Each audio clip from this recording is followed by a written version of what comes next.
Alors je viens d'écouter une prise de parole de Jacques Attali sur l'économie, la pauvreté, etc. Et je vais faire quelques observations à ce sujet. J'ai déjà ailleurs mis cette vidéo d'Attali sur différents blogs, Facebook, etc. Donc je la trouverai en même temps que notre vidéo actuelle.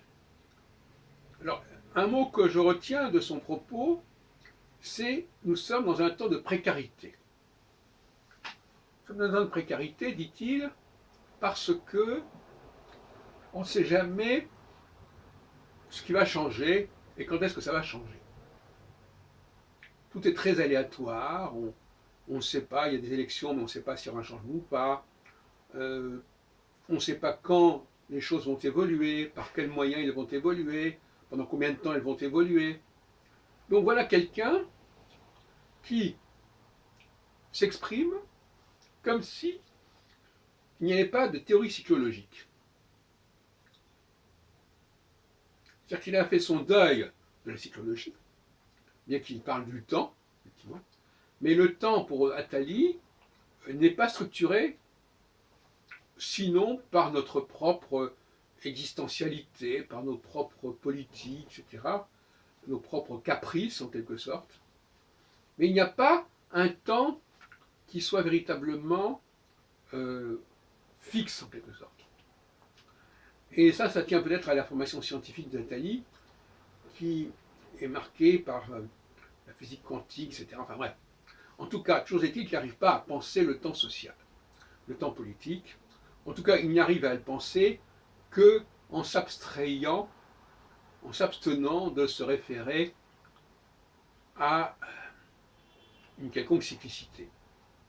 Or, en introduisant cette cyclicité, précisément, ça change les mentalités.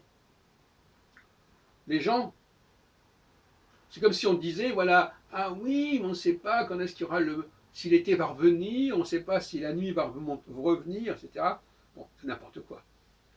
Donc, une société qui ignore les cycles, elle fait des trucs invraisemblables. On sait par exemple que chez les Incas, je crois, ou ailleurs, en Amérique centrale ou du Sud, on faisait des sacrifices pour s'assurer que les choses allaient revenir. Bon, sacrifices humains notamment. Donc on est dans ce stade-là, et alors il nous explique que puisque nous ne savons pas ce qui va se passer, que le changement nous échappe, qu'on ne connaît pas la structure, je ne parle pas du temps cosmique, je parle du temps de notre société, dans lequel notre société est organisée, puisque les quelques éléments structurants, comme les élections, ne donnent pas grand-chose, et pour lui, Attali, la seule structuration du temps, c'est celle des élections et des constitutions, eh bien, on est dans un état psychologique de précarité.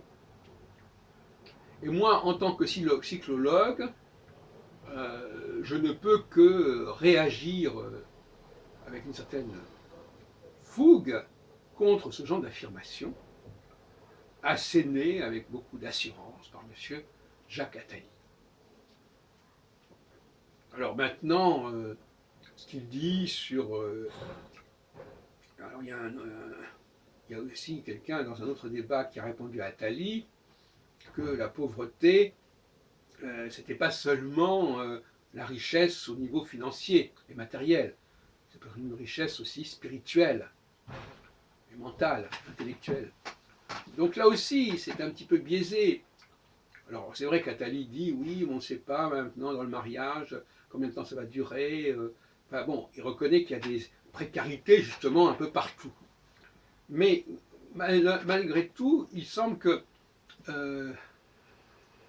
son insistance à ce que les gens s'enrichissent et plus d'argent correspond à une certaine approche des choses, un certain nombre de valeurs qu'on n'est pas obligé de partager. Et finalement, il y a en effet, la pauvreté n'est pas forcément une chose négative. Parce que la pauvreté, ça veut dire qu'on ne s'aliène pas de biens. Or, quelque part, Attali, il fait l'apologie de l'aliénation par les biens, l'acquisition des biens. Mais ce n'est pas le nec plus ultra, ce n'est pas l'alpha et l'oméga de l'économie humaine, l'acquisition de richesses. Peut-être de richesses matérielles, parce que les richesses spirituelles, les richesses intellectuelles, c'est important. Alors on nous dit, ah oui, mais quand on est riche, on peut comme ça distribuer aux pauvres. Mais un chercheur, un intellectuel, il distribue aussi aux pauvres, comme disait d'ailleurs, il n'y a pas que les pauvres sur le plan de l'argent, il y a aussi les pauvres d'esprit. Jésus s'adressait aux pauvres d'esprit. Donc la seule pauvreté, ce n'est pas celle de l'argent. Et d'ailleurs, il semble dire que ceux qui sont trop riches, vous connaissez la fameuse formule par le chat d'une aiguille, etc. Donc la pauvreté au sens chrétien, ce n'est pas forcément l'argent. Et la charité, ce n'est pas forcément par l'argent.